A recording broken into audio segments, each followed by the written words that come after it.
Assalamualaikum warahmatullahi wabarakatuh. Selamat pagi semuanya. Perkenalkan, saya Devi Triorisna, mahasiswi semester 3 Politeknik Negeri Batam. Jurusan saya akuntansi manajerial. Di sini, saya akan menjelaskan bagaimana cara pengisian SPT tahunan wajib pajak orang pribadi. Sebelumnya, saya akan menjelaskan terlebih dahulu apa itu SPT. SPT merupakan kewajiban setiap individu yang telah memiliki gaji, begitu juga badan perusahaan. Setiap tahun, para wajib pajak harus melaporkan SPT tahunan. SPT tahunan memiliki fungsi sebagai sarana untuk melaporkan dan mempertanggungjawabkan perhitungan jumlah pajak yang sebenarnya. Langsung saja, kita masuk ke dalam aplikasi SPT tahunan wajib pajak orang pribadi. Untuk mendapatkan aplikasi ini, kita bisa langsung mendownloadnya di Direktorat Jenderal Pajak dengan sangat mudah. Setelah aplikasi sudah terinstall, bisa langsung menggunakan untuk menghitung pajak kita pribadi atau perusahaan. Selanjutnya, setelah kita buka seperti ini, seperti inilah tampilan awal dari SPT tahunan PPh wajib pajak orang pribadi. Kemudian, untuk memulainya, kita klik menu di sebelah kiri atas. Kemudian kita koneksikan database yang telah kita buat sebelumnya.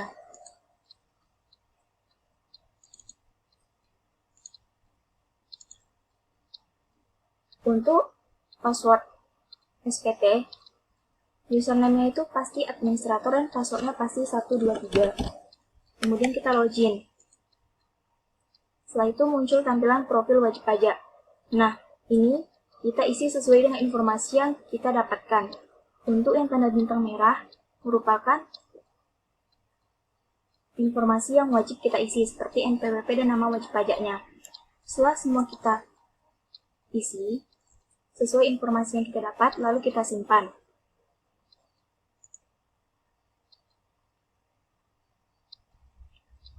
Setelah kita simpan tadi, kita bisa langsung membuat SPT baru.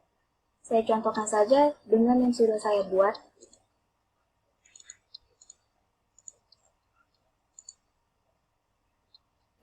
Nanti setelah kita simpan tadi, tampilannya akan berubah seperti ini. Ada tampilan SPT-nya, lapor SPT, dan utility. Kalau kita mau buat SPT, maka kita klik bagian SPT, kemudian kita buat SPT baru. Tampilannya seperti ini. Ini kita klik yang bagian SPT tahunan OP 1770, kemudian tahun pajak ini kita sesuaikan dengan tahun berapa kita membuat pajak tersebut. Setelah itu kita klik OK. Jika sebelumnya kita sudah membuat SPT, maka kita tinggal mengklik buka SPT yang ada. Sebelumnya saya sudah ada membuat, jadi tinggal saya buka saja. Kemudian nanti tampilannya ada seperti ini. Tadi kan sebelumnya 1770 ini tidak bisa dilihat ya apa aja yang ada. Sekarang bisa dilihat. Di sini ada lampiran 1, lampiran 2, lampiran 3, lampiran 4, perhitungan PHMT, daftar pembayaran PPh final untuk jumlah peredaran bruto tertentu, dan ada SPT induknya. Untuk yang pertama kali kita isi adalah bagian daftar pembayaran PPh final untuk jumlah peredaran bruto tertentu. Data-data ini itu didapat dari soal yang ada, yaitu dari Januari sampai Desember. Di sini kita tinggal memasukkan saja angka-angkanya. Contohnya, ini kalau kita membuat yang baru, tuh tinggal kita klik tambah.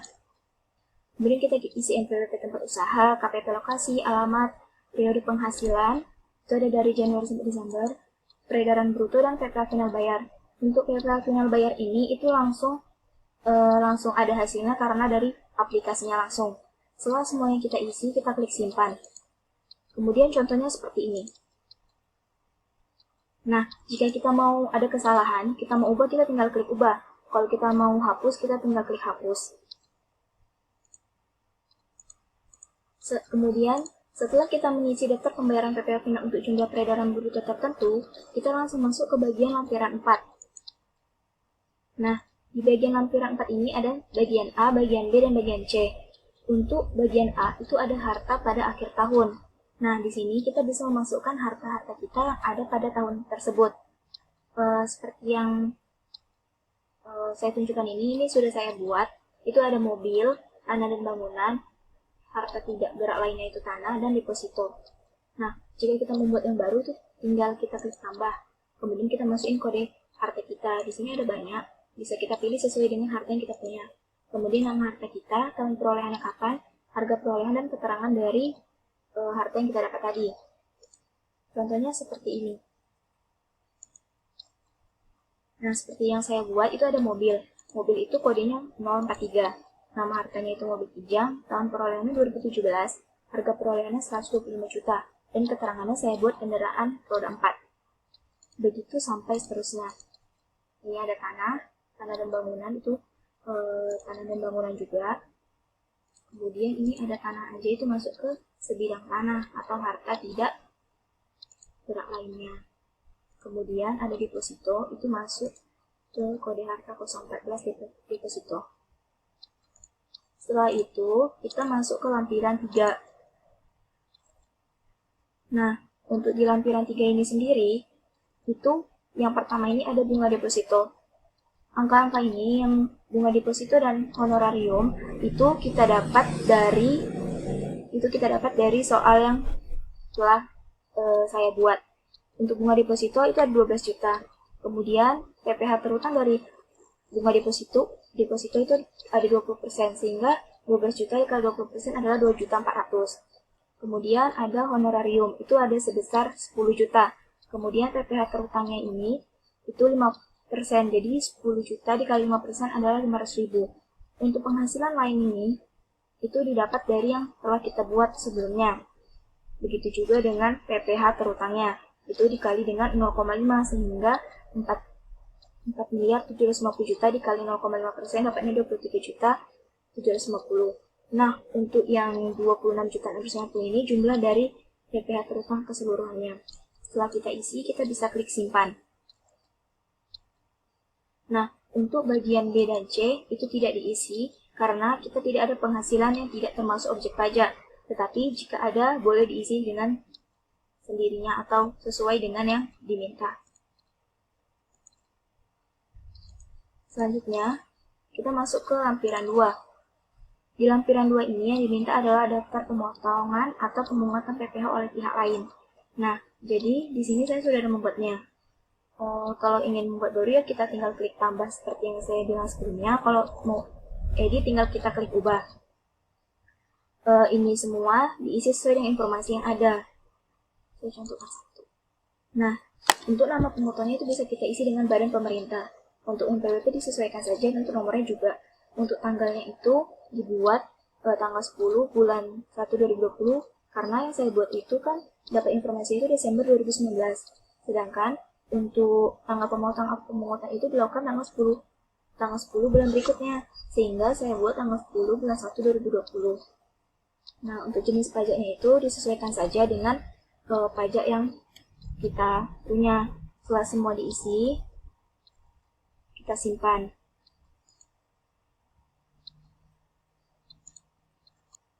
Kemudian kita masuk ke lampiran 1. Nah, di lampiran 1 ini ada bagian A, A1, A2, A3, dan A4. Untuk bagian A1 itu untuk jumlah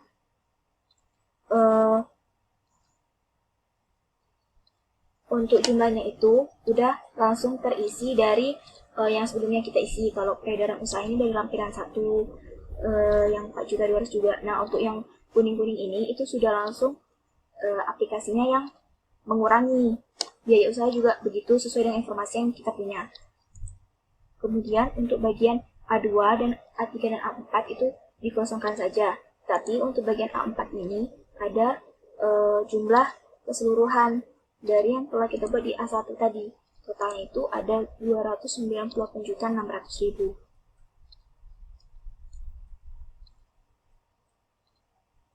Kemudian kita lanjut ke bagian C.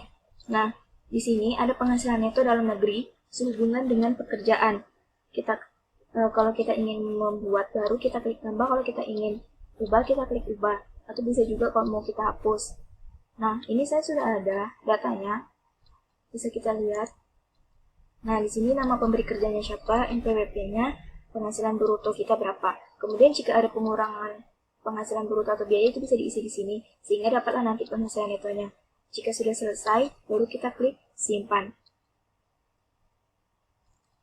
Kemudian untuk bagian D, tidak kita isi karena kita tidak ada penghasilan neto dalam negeri lainnya. Jika ada boleh diisi, kemudian klik simpan juga. Selanjutnya, kita masuk ke bagian induk. Untuk bagian identitas ini sudah ada secara langsung sesuai dengan data dari awal kita membuatnya. Kemudian untuk bagian A, ini sudah langsung terlink dari halaman 1 yang sudah kita buat tadi. Untuk bagian B, karena dia belum kawin, kita bisa pilih TK0. Nah, untuk PTKP TK0 itu ada sebesar 24.300.000. Jadi, PKP-nya itu adalah 388.150.000. Itu didapat dari karena jumlah penghasilan neto setelah kompensasi kerugian itu dikurang dengan PTKP-nya tadi. Nah, untuk bagian C-nya itu 67.037.500 itu didapat dari tarif PPh wajib pajak orang pribadi. Kalau 0 sampai 50 juta itu 5%, 50 sampai 200 juta itu 15%, dan 200 sampai 250 juta itu 25%, dan 250 sampai seterusnya itu 30%. Nah, kemudian PTKP kita kan tadi ada 388.150.000, itu jadi perhitungannya adalah 50 juta dikali 5% dapatnya 2.500.000, 200 juta dikali 15% dapatnya 30 juta, dan sisanya ada 138.150.000 dikali 25% dapatnya 34.537.500. Nah, semuanya itu kita ditotalin sehingga dapatlah 67.037.500. Kalau lewat aplikasi ini langsung secara langsung dianu oleh aplikasinya. Untuk bagian D ini ada PP yang dipotongnya itu sebesar 4.477.500. Itu didapat dari lampiran 2 yang sudah kita isi sebelumnya. Nah, kemudian PPh yang harus kita bayar sendiri itu adalah sebesar 62.560.000. Untuk bagian F itu sebesar sama seperti yang bagian D tadi, yaitu 62.560.000. Itu termasuk ke dalam PPh yang kurang bayar. Nah, untuk bagian F itu ada sebesar, itu kita pilih dulu yang bagian A-nya ini. Di sini dibilang 1/12 dikali jumlah pada angka 13. Jadi itu yang dibagi angka 13 tadi dibagi dengan 12. 62.560 dibagi 12 dapatlah 5.213.333. Kemudian untuk bagian D, ini yang dicek tidak semua, tapi sesuai dengan yang kita mau. Itu ada SSP lembar ketiga PPh pasal 29, kutip pemotong, fotokopi formulir 1721A1, dan kemudian daftar jumlah penghasilan bruto dan pembayaran PPh final. Selanjutnya yang terakhir ada bagian kuasa.